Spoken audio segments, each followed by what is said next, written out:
တခါတော့ကတောရွာလေးတရွာမှာအမေကိုမုတ်ဆိုးမကြီးနဲ့တားလူပြိုလေးတယောက်ရှိတယ်။တားလေးကပင်ပင်ပန်းပန်းအလုပ်တွေလုပ်ပေမဲ့တားမီးနှစ်ယောက်ရဲ့ဘဝဟာစားရယုံထက်မပိုခဲ့ဘူး။တားဖြစ်သူအလုပ်ကပြန်လာချိန်အမေက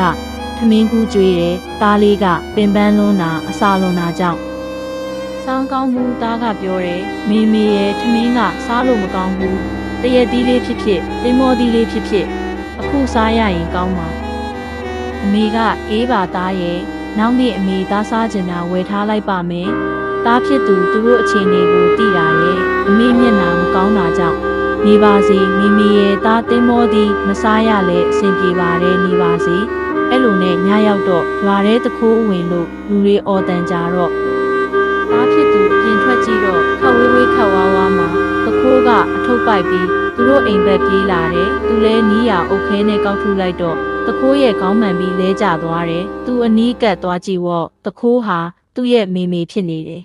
။ကောင်းလေးသူ့မေမေကိုကြွေချီပြီးမျက်ရည်တွေကျနေချိန်သူ့မေမေရဲ့လက်ထဲကအထုပ်လေးတွေကထွက်ကျလာတာကညနေကသားစားကျင်နေဆိုတဲ့တိမောဒီလေးကျေးဇူးတင်ပါတယ်။ဒါကအမေနဲ့အကြောင်းဆိုတဲ့စာအုပ်ထဲကတိမောဒီဆိုတဲ့ဝတ္ထုတိုလေးပါ။